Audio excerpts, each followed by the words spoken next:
given her away today, I felt something really deep inside. It was a fantastic and totally satisfying feeling at seeing Sophie happier than I've ever seen her before. And I know I've got Adam to thank for that, so thank you, Adam.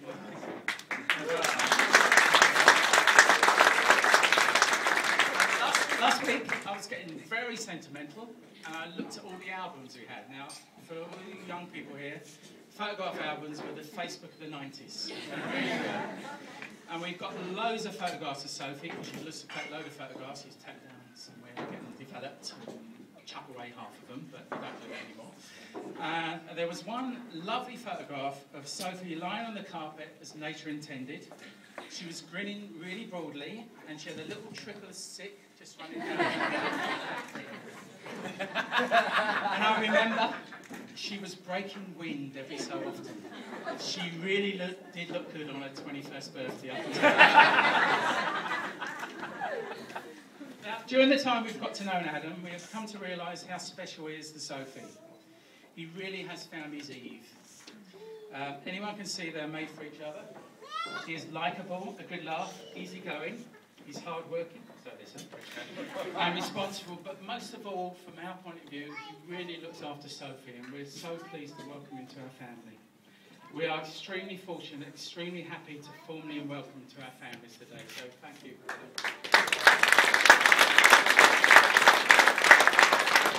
Adam, not knowing a lot about your past, I made inquiries at the local magistrate court. I thought that would be a good place to start digging the dirt on the future son-in-law. But thank the Lord, they had nothing to say except the police said you were the perfect guest whenever you stayed overnight in the cells. Now, I remember the first time we met Adam. He came over to our house to attend our son Dominic's first Holy Communion. It's not a funny story, but it just shows you what Adam's like. He had terrible hay fever and spent the whole afternoon blowing his nose. Me? Hay fever? Yeah! But halfway through the afternoon, we noticed that Adam had been wiping his nose on a silver napkin that we had out all over the place. And this had turned his nose a really funny silver metallic colour. But the nice thing is that it didn't worry Adam. He seems to cope with these situations. And he's obviously got the perfect attitude to life and compliments his Sophie really well. He's also really respectful. We were in our house one weekend afternoon, and ring ring, the phone went. My Mrs. Claire handed me the phone and said it was Adam phoning from abroad. And I picked up the phone and heard Adam say before he was cut off, "I'm in Jordan." Now, I have to say that took me aback a little bit, because I thought, what's he doing, bragging about his sex life with Peter Price? No, he wasn't. The phone rang again, and Adam got the whole sentence out. He's in Jordan with Sophie, and he was asking if he could take Sophie's hand in marriage. I told him not to worry. He was very welcome to have the rest of her as well. We don't care. He then said they were in Petra, which was lit by candlelight, and despite Sophie spending all the time chasing and stroking stray cats, yeah, he was going to ask her to marry him, and would I mind? And I thought this was really polite, courteous, and sort of romantically old-fashioned. In fact, I was elated. Firstly, because he's a great bloke. I really didn't mean that, Adam. And secondly, because he wasn't drunk. And according to Sophie, he used to ring her all the time and say all sorts of things, nice things, when he was drunk. Is that true? Typical bloke. Not a problem, not a problem. In fact, I can confirm today that Adam has turned his life around after reading an article on the dangers of heavy drinking. Scared into bits, apparently, he now has categorically stated, that's it, after today, no more reading. Anyway, back to Adam asking permission. I thought I was prepared for the question, but actually, in reality, I'll admit today that I felt a little bit older, very emotional, instantly more aware of how much money I had in the bank. Here was this guy asking if he could marry Sophie and to become part of the Bolton Hall family. Was he absolutely nuts? In all honesty, Adam, I was seriously impressed with that call. Seriously impressed with that call. It made me realise what a decent bloke you are.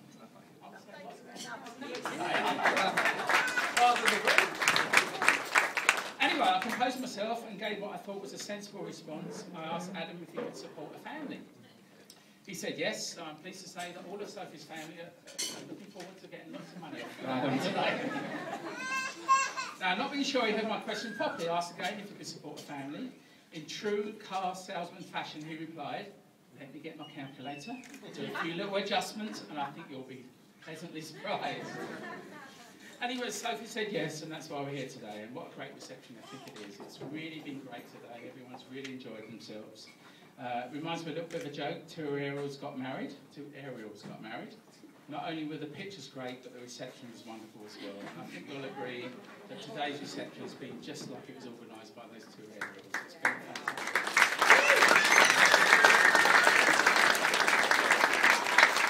Seriously now, as many of you know, I'm not particularly qualified in the old marriage subject.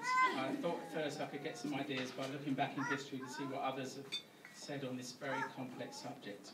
A quotation I found said that marriage is a 50-50 partnership. I could not find who made this statement, but whoever it was, they knew little about marriage, even less about mathematics and nothing at all about women.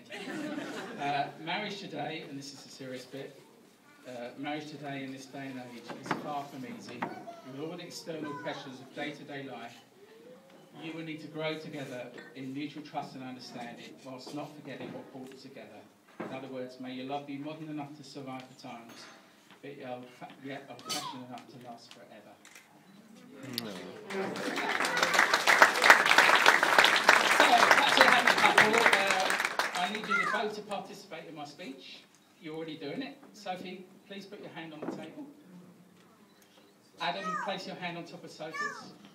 You enjoying that, Adam? Yeah, love it. You should be. It's the last time in this relationship you will ever get the upper hand.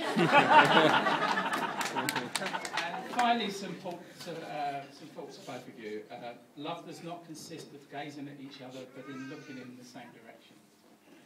A successful marriage requires falling in love many times, always with the same person. Success in marriage does not come merely through finding the right mate, but through being the right mate. Treat each other as you would your dog.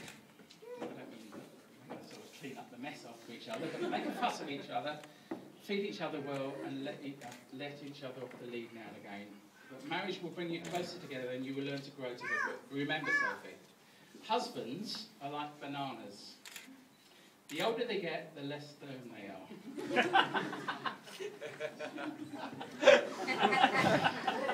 Husbands are like holidays. They never seem to be long enough. Husbands are like horoscopes. They always tell you what to do, and they are usually wrong. Okay? Husbands are like coffee. The best ones are rich, warm, and keep you up all night long. Well, I'm warm. Yeah, okay. Husbands are like coolers. Load them with beer. I think this is particularly relevant to you, Adam. And you can take them anyway. And husbands are like lava lamps. Fun to look at, but not always very bright. So, Sophie, if you want something from Adam, just ask for it. Don't forget he is now a husband, and hints just don't work. It's a thoughts on that for Adam. Wives are made to be loved, not understood. A husband's last words should also always be, okay, buy it. A foolish man tells his wife to stop talking, but a wise man tells her that her mouth is extremely beautiful when her lips are closed. What's your chatter, Adam? I know you're good at this. As wives like silent men, they think you are listening. And when you get ready to go out, remember, no, Sophie, your bum doesn't look big in that. And finally, never go to bed in the middle of an argument. Be a man and stay up and fight. You might as well get it over with, because you've lost anyway, mate. And finally, a little story that fits well, I think, with the British theme of today. Adam, you obviously know you're marrying a British girl. Yep. They're not to be messed with. I remember a story about 3 guys in a bar who were bragging about how they had given their wives household duties.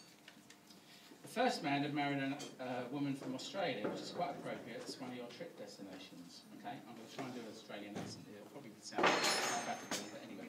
He bragged that he told his Sheila that she was to do all the washing up, all the laundry, all the dusting and cleaning in the house.